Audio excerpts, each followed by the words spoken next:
पद पर रहते हुए जो लाभ उन्होंने लिए थे, इसको पहले वापस करना चाहिए। लेकिन उनके अंदर ही इतना मतभेद और मनभेद है कि जब भी मौका मिलता है आपस में ही उनके आपसी मतभेद खुल करके सामने आ जाते। ग्राउंड पर काम करता है उसको यथास्थिति की पहचान होती है।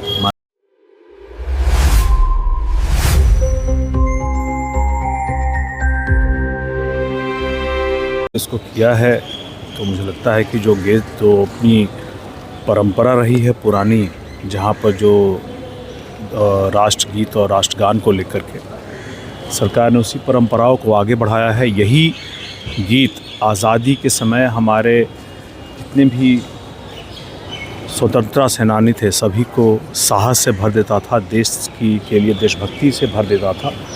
और अगर देश को एक सूत्र में पिरोने के लिए, राज्य को एक सूत्र में पिरोने की ज़रूरत है तो बिल्कुल इसका स्वागत है।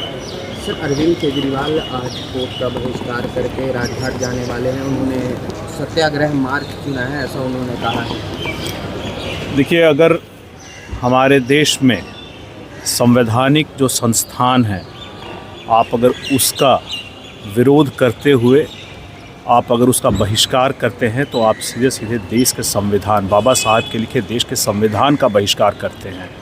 और जो भी व्यक्ति, जो खास करके जो जनप्रतिनिधि रहा हो, अगर उसे देश की संवैधानिक संस्थाओं पर और संविधान पर आस्था नहीं है तो ऐसे व्यक्ति को संवैधानिक पद पर रहते हुए जो लाभ उन्होंने लिए थे, इसको पहले वापस करना चाहिए। जो उन्होंने सारे मुख्यमंत्री रहते हुए जो लाभ लिए, सबको वापस करना चाहिए और तब जा कर के अनशन करना चाहिए। अगर आपको इस देश में रहना है तो बाबा साहब के लिखे संविधान को मानना पड़ेगा, संवैधानिक संस्थाओं में अपने विश्वास को रखना पड़ेगा।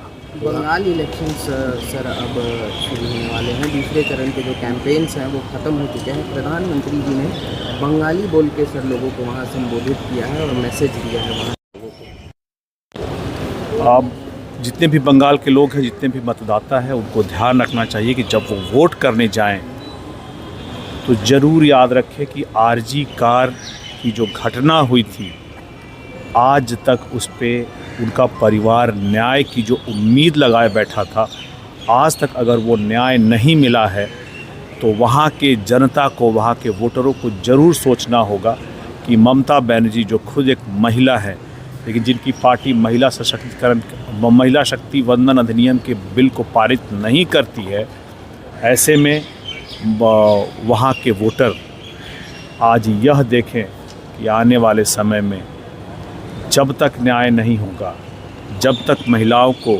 सशक्तिकरण की जो बात हमारी इंडिया की सरकार करती है नहीं होगा, तब तक बंगाल को जो विकास पर के रास्ते पर ले जाने की ज़रूरत है वह नहीं होगा। इसलिए सोच समझ के वोट करें, एनडीए के पक्ष में वोट करें। प्रधानमंत्री ने बंगाल में आश्वस्त किया है कि बीजेपी की सरकार आ रही है और शपथ ग्रहण में हम आएंगे। बिल्कुल, देखिए, जो भी ग्राउंड पर काम करता है उसको यथास्थिति की पहचान होती है। माननीय प्रधानमंत्री जी ने, आप याद कीजिए, जब बिहार में चुनाव हुए थे तब भी उन्होंने आकर के प्रचार किया था और जनता ने एनडीए के द्वारा किए गए विकास कार्यों को ध्यान में रखते हुए मैसिव मैंडेट दिया था। 202 सीट जीते हम लोग 243 सीटों में से, और मुझे पूर्ण उम्मीद है कि बंगाल में भी इसी तरह एनडीए की सरकार आने वाली है। सर, कांग्रेस ने कही है कि आम आदमी पार्टी पैसे लेकर टिकट देती है रसीद।